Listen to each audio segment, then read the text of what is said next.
In fact, my associate Jane 108 has changed his name from Jane only to Jane 108 because he worked out that 108 is the most important codec number in the whole universe. And what he also worked out is when you take the angle of the pyramid, they always say there's a pi ratio in the pyramid. Yeah. It's circumference and the base, blah, blah, blah. Yeah. But he's saying that if you take the angle from the top point to the base and then back, you'll find that that angle is phi ratio, it's 1.618. And those two things apparently in connection with each other. Yeah, the pyramid's all about the relationship between the two transcendental numbers, phi and pi. Yeah, and the Bible's all about that too. That's what I've done in my presentation, and I'm going to do that in the series of the 3 syncretism presentations, because this is the syncretism. You see, these Ra's, chakras, they're discs of L. This is why Jesus had 12 disciples. And they are, you see, with the zodiac, you've got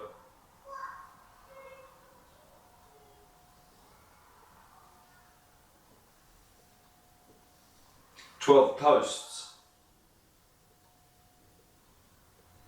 These are 12 posts of the sun, or 12 stations. In fact, in Spanish they call the seasons estaciones, which means stations.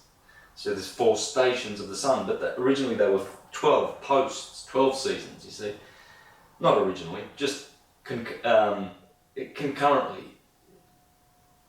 They've always had multiple systems. They've always had lunar calendars that run together with solar calendars that run together with other calendars. They've never just had one system. They're more flexible, than that. I think though that in the Vedic they use a solar lunar calendar. The Christians don't. They use partly a lunar calendar when it suits them for Easter. Easter. Otherwise it's a fixed date, so it's irrelevant. That's right. Okay, so in the Vedic system, Hindu system, especially in astrology, it's sun and moon. To the west, it becomes sun, and to the east, it becomes moon. So Chinese is based in moon astrology. Western is based in sun astrology, and only Vedic. So my daughter, she was born on the 22nd of August, but it came 2 days after Krishna's appearance day. So when they changed the date according to the actual position of sun and moon for the festival of Krishna, what I'm saying is that 2 days after, I always ring my daughter and say happy birthday, following the Vedic calendar as opposed to the date of a year anniversary celebration, Because technically, it's not a clock in the way that we see a clock on the wall. The time is the same as it was a year ago when the sun and the moon are in the same position. Yeah, that's the way the Jews did it too. It was always the dance between the sun and the moon. When the sun crosses the equator, you wait for the full moon to join him, then you celebrate Easter. Well, one might even say that the moon is like having a blink through 29 days. Going from full to closed. And the moon's nodes in Hindu are called Rahu and Ketu. Did I just say Ra? Yeah. I was going to show you something here, wasn't I? But the posts. Yes. Well, see the 12 posts. Well, these are Jesus' apostles.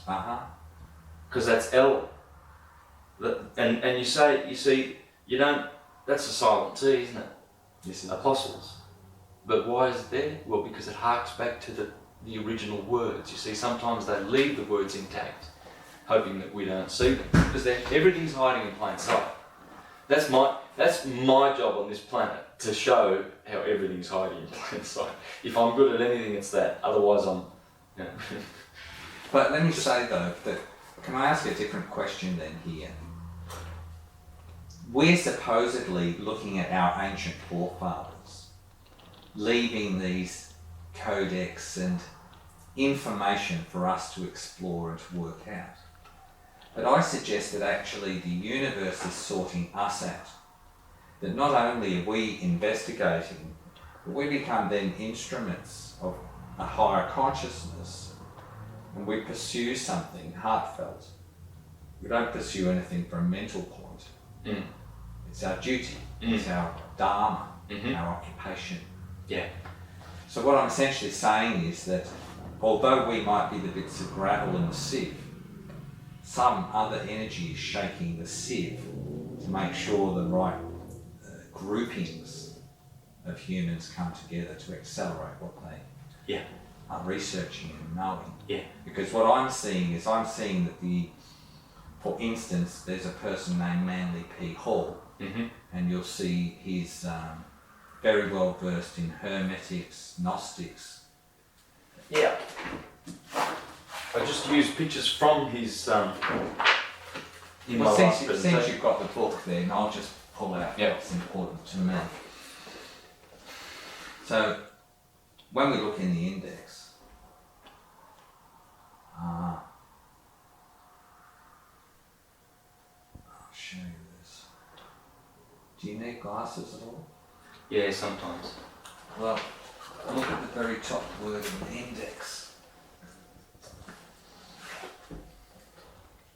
Right. Krishna. Krishna. Yeah. Yeah. So what I'm essentially sharing with you is that before the Hare Krishnas came, God Krishna was already known to the esotericists. Yeah. But they didn't know anything about him because there was no instructor, no teacher. So my point is, in real terms, is that in all of these books, if you look in the index, Krishna is not spelt with a K, it's spelt with a CH. Mm. Now, you notice that there was a T there instead of an H. Mm-hmm. Well, actually, Krishna is completely legitimate name or pronunciation of the same name. If you go into Indonesia, his name becomes Krishna with an E instead of an I. If you go into Russia, his name becomes Kristen with an E-N, not an N-A. Mm. So it's the same personality all around the world. Yeah. And what I'm essentially saying is that Jesus brought the teachings of Krishna with him back to the Hebrew Judea when he was missing between the ages of 12 and 29. So he's bringing the first, in fact he wasn't, but in Christian religious and timeline terms, Jesus was the first person to bring Krishna consciousness to the West. Yeah. They now call it Christ consciousness. Mm-hmm. Yep. Yeah. That's how this all works. When the consciousness arrives, someone in history appears to embody that consciousness, to declare to the world that it has arrived, or to be like a signpost that we're here.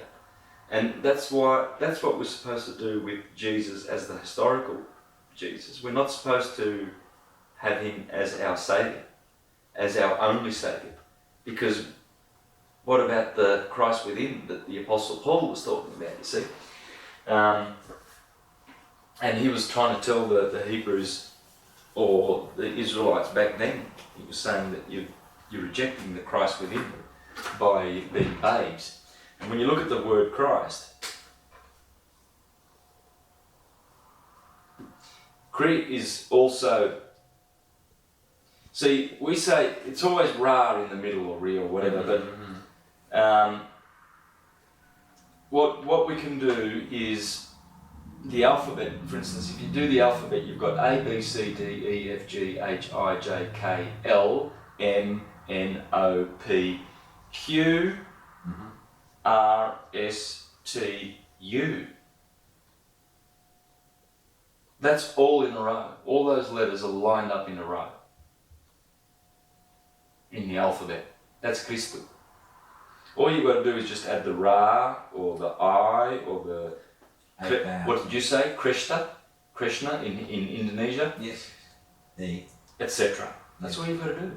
In fact, the Hebrews, the Egyptians, they said it was karast.